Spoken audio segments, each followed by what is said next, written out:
May pagtatanggi tayo dahil sa utang ay may kakambal na stress at kawalang tatag. Pero alam mo ba, ang utang ay maaari ding umahon sa iyo sa kahirapan? Tubling talim ng espada ang tawag dito dahil maaari ito magbigay sa iyo ng limpak-limpak na yaman.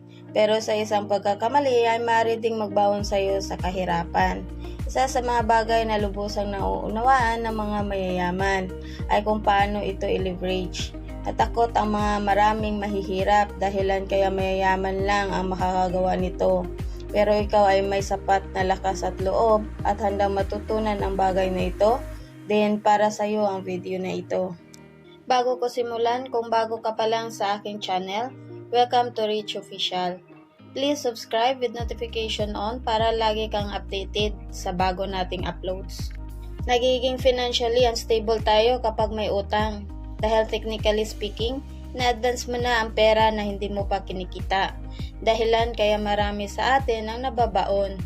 Maaring noon struggle ito ng marami, pero iba na ang panahon natin ngayon. Kung saan ang pangungutang ay isa ng lifestyle na maaari mo nang gamitin para sa ikakalago ng finances mo. Bahagi na din ito ng ekonomiya at maging ang araw-araw nating buhay.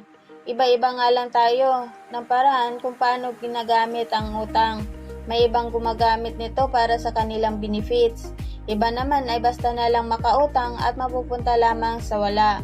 Hindi masama ang utang. Nakakatalo lamang kung masama ba ito o mabuti sa kung paano natin ito gamitin. Dito sa Pilipinas, isa lamang ang alam natin sa utang. Ito yung bad debts. Pag sinabi kasing utang, matik na iniisip agad natin ay mababaon tayo. Isa sa mga dapat mong i-master bago ka mangutang ay ang disiplina. Kung wala kang disiplina ay siguradong hihilain ka ng utang mo pababa hanggang sa mabaon ka na.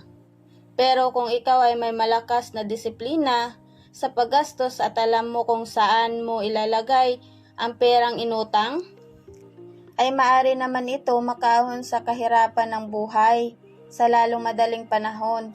May dalawang uri ng utang, isang nakakasama sa finances mo at isa naman makakatulong sa iyo. Paano mo ma-identify kung mabuti o masama ang utang? Ano ang maaari mong gawin para maiiwasan ang utang na nagpapahirap sa iyo? Ngayon ay pag-usapan natin ang 4 na paraan kung paano gamitin ang utang na mag-generate ng income. Una, utang pang negosyo.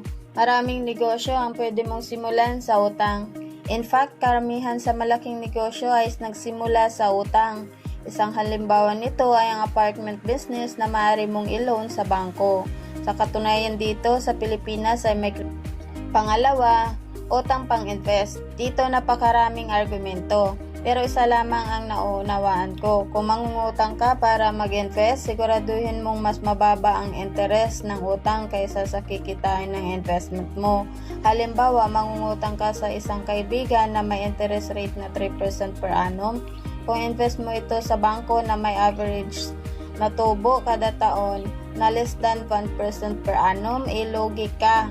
Para kang namigay ng pera, pero kung invest mo ito sa Pag-ibig Impito na may average profit 6% per annum kada taon, may 3% ka na tinubo ang pera mo. Sa stock market or mutual fund na maaring kikita ang pera mo ng 8% to 12%. Make sense? Disclaimer lamang po, lahat ng investment ay may risk at hindi guaranteed. At kung gusto natin matutunan paano mag-invest sa stock market or mutual fund, meron kaming libreng webinar dito.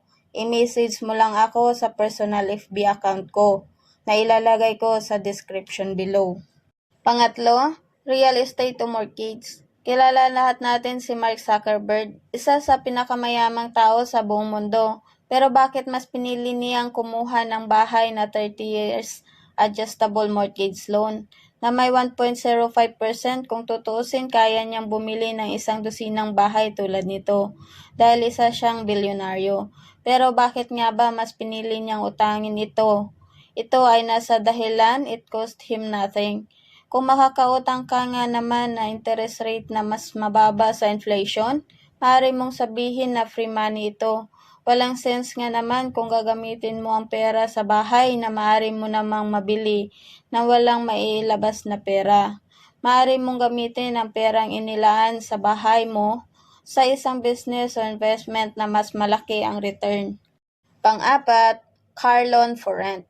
A car grab business. Para kapareho ito ng number 1, kung saan pwede mong gamitin ang utang sa negosyo. A car loan, hindi mo kailangan ng collateral. Basta kaya mong i-provide ang requirements na hinihingi ng bangko, you're good to go. Isaalang-alang mo din ang maintenance ng sasakyan at anong business ang gagawin mo mula rito. Kung mababawi mo ba?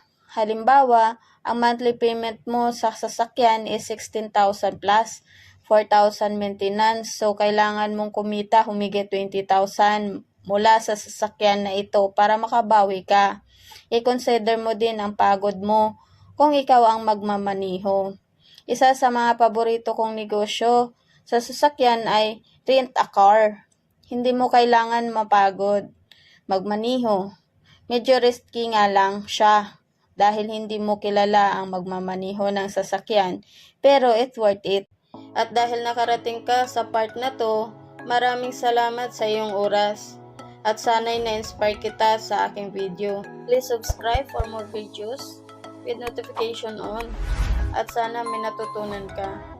Get in touch with us.